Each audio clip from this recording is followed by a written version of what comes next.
Bama Heaven နေကြိုးဆိုလိုက်ပါတယ်ရှင်ဒီနေ့ကတော့ Bama Heaven ဆိုတာဘာလဲဆိုတာပြောပြပေးသွားမှာဖြစ်ပါတယ် Bama Heaven ဆိုတာ Bama community ရဲ့အတွက်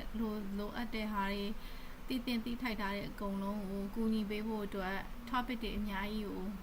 information တွေပေါ့နော်အဲ့ဒါတွေကို share ပေးထားခြင်းဖြစ်ပါတယ်Bama Heaven မှာဘာရှိလဲဆိုတော့အများကြီးရှိပါတယ်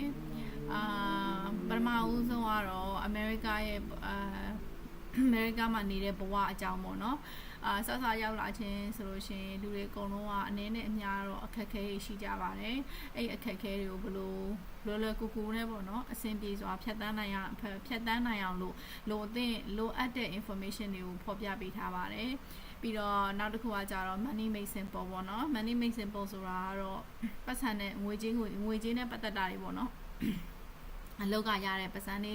ပြီးလို့ရှိရင်ကိုဘဏ်အကောင့်ဘယ်လိုဖွင့်ရမလဲအဲ့လိုမျိုးပေါ့နော်အဲ့လာလေးတွေကိုဖော်ပြပေးသွားပါတယ် immigration ကတော့အများကြီးရှိပါတယ် immigration အတွက်နောက်ထပ်ရေးရမယ်စောင်းမတွေလည်းအများကြီးထွက်လာအောင်ပါရှိပါသေးတယ် so immigration ကတော့ immigrant အကြောင်းတွေ non immigrant အကြောင်းတွေပေါ့နော်အလုပ်ခွင်မှာဘာ status လို့ရှင်အလုပ်လုပ်လို့ရတယ်ဘာ status နဲ့ဆိုရှင်အလုပ်လုပ်လို့မရဘူးဆိုတာကိုဖော်ပြပေးသွားပါတယ်ဘာမီ slide ပေါ့နော်ဘာမီ slide ကတော့ပမာတွေပေါ့နော်ဒီရောက်လာတဲ့ပမာတွေဒါမှမဟုတ်တရုတ်ပမာတွေတိုင်းရင်းသားတွေသူတို့ရဲ့ဘဝပေါ့နော်သူတို့ရဲ့ဘဝပေါ့ဒီမှာအမေရိကမှာရင်ဆိုင်ရတဲ့ဘဝဘာဘလို့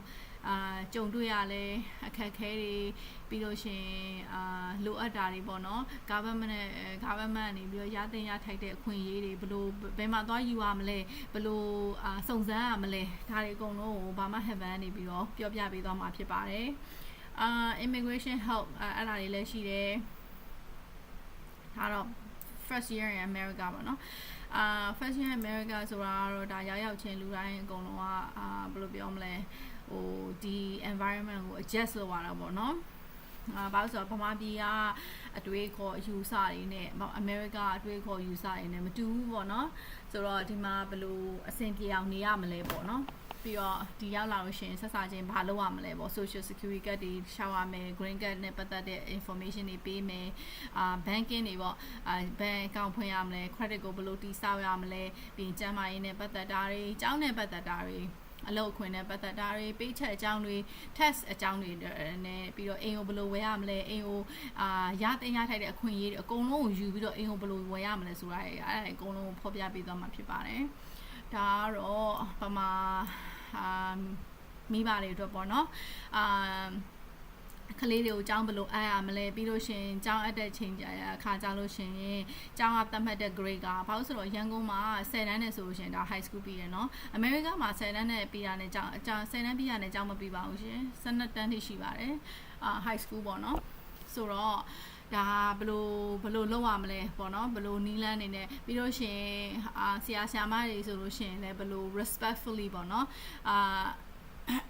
question လောက်ရမလဲဘာလို့ဆိုတော့ရန်ကုန်မှာကျတော့ culture ဘယ်လိုလဲဆိုတော့ဆရာမပြောရင်ကိုနားထောင်ဒီမှာကတော့အဲ့လိုမဟုတ်ပါဘူးဒီမှာကတော့ဆရာမပဲဖြစ်ဖြစ်president ပဲဖြစ်ဖြစ်ပေါ့နော်ဘယ်လိုပြောမလဲကိုပြောချင်တာကိုပြောပိုင်ခွင့်ရှိတယ်freedom of speech ပေါ့နော်ဒါပေမဲ့ဟိုပေါ့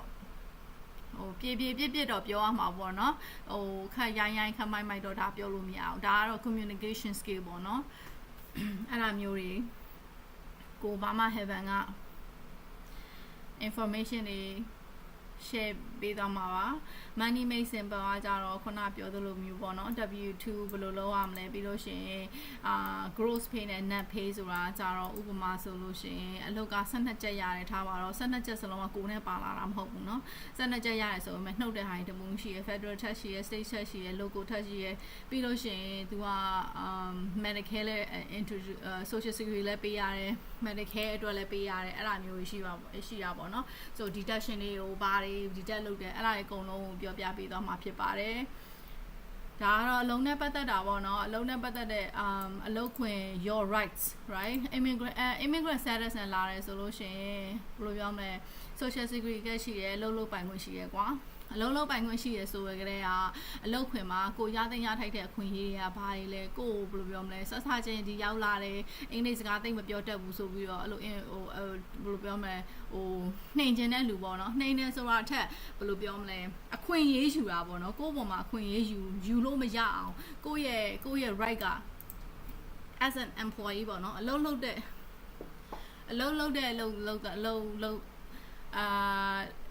လုံသားတယောက်ရဲ့အခွင့်အရေးပေါ့နော်အဲ့ဒါတွေအကုန်လုံးတီးတင်တယ်တီးထိုက်တဲ့ဟာတွေအကုန်လုံးဖော်ပြပေးသွားမှာဖြစ်ပါတယ်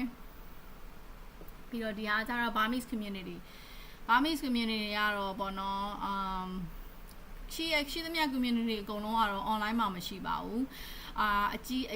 only အရန်ကြီးတဲ့ organization တွေကတော့ online ပေါ့နော် website တွေပါရှိရကွာဆိုတော့အဲ့ဒါတွေကိုဗမာများတဲ့နေရာတွေမှာပေါ့နော်တချို့ကြတော့လည်းဗမာများတဲ့နေရာမှာရှိတယ်တချို့ကြတော့လည်းမရှိဘူးဆိုတော့ United States မှာဒါအမျိုးမျိုးပေါ့နော်အဲ့ဒါတွေအကုန်လုံးရှင်းပြပေးသွားပါမယ်ဒီဟာကျတော့ learn the system yourself ဒီကတော့ America ရောက်လာလို့ရှိရင်ဘန်ကိုဘယ်လိုခေါ်ရမလဲဘယ်လိုစကားပြောရမလဲဘာ information တွေသိရမလဲဘာ information တွေကို collect လုပ်ရမလဲကိုကပေါ့နော်ပြီးတော့ဒါကတော့ဆရာဝန်ဒီမှာဗမာဆရာဝန်တွေလည်းအများကြီးရှိပါတယ်ဗမာ community လည်းရှိပါတယ်ဗမာ local community ပေါ့နော်ဆိုတော့အဲ့ website တစ်ခုမှာကျမနောက်တစ်ခု website တစ်ခုမှာပေါ့နော် web page တစ်ခုမှာဖော်ပြထားပါတယ်ဘယ် CD ဗမာအများဆုံးလဲပေါ့နော်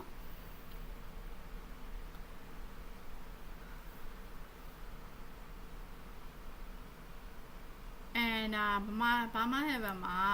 ကျွန်မ two way လုပ်ထားပေးပါတယ်ဒါ immigration journey ပေါ့နော်ကိုယ့်ရဲ့ information တွေကိုထည့်ပြီးတော့save လုပ်ထားလို့ရတယ်เนาะပြီးတော့ဒါကကြတော့ National Visa Center Resource Center ဆိုတော့ National Visa Center မှာ information ပေးတဲ့ခါကျရင်ဘယ်လိုဖြည့်ရမလဲဘာတွေလိုအပ်တယ်လဲဘာ document တွေပေါ့နော် US government ဘာ information တွေလိုချင်လဲ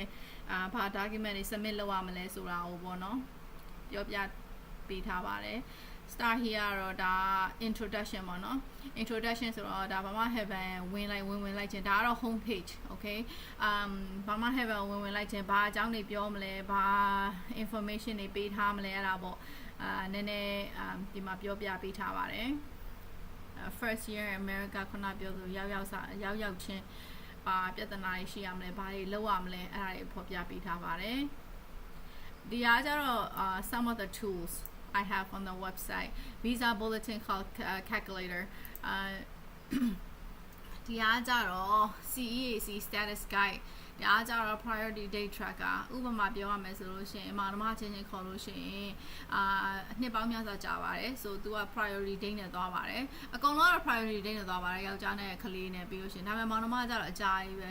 တချို့ဆို16နှစ်ဆောင်အောင်တချို့18နှစ်ဆောင်အောင်ဆိုကိုယ့်ရဲ့ priority date ကဘယ်တော့ကြာမလဲဆိုတာကိုတွက်ချက်လို့ရပါတယ်ဒါပေမဲ့ generally speaking ကတော့ priority date က even though အကယ်၍ကိုယ့်ရဲ့ကြာမယ့်ရက်က August 21 2026 ဖြစ်တယ်ဆိုပေမဲ့သူတို့ case တွေများနေတဲ့ခါကြလို့ရှိရင်သူတို့က backup ဖြစ်တဲ့ခါကြလို့ရှိရင်ကို date ကအဲ့ရရချင်မှရမှာပါဒါကကြတော့ blog ဖြစ်ပါတယ် blog ရဲ့ topic လေးတွေပေါ့နော် so ဒါကတော့ Burma Heaven ရဲ့အတူချုပ်ပေါ့နော် Burma Heaven ဘာ service တွေရှိမလဲဘာ information တွေရှိမလဲဘာ tool တွေရှိမလဲ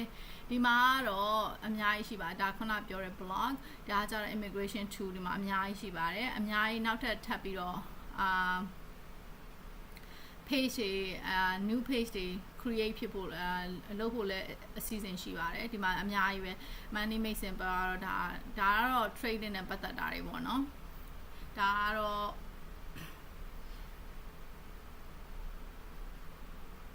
ဆိုရောက်လာခြင်းဘာပတ်စံနဲ့ပတ်သက်တာဘာတွေသိရမလဲဆိုတာဒါပြောပြပေးထားပါတယ်ဒါကကြတော့ United States မှာဘယ်လိုထပ်ဆောင်ရမလဲပေါ့နော်ပြီးလို့ရှိရင်ဒီမှာ sushi လုပ်ချင်တဲ့လူတွေအတွက် self employment ပေါ့နော် self employment ဆိုတော့ကို business ကိုလုပ်ချင်တယ်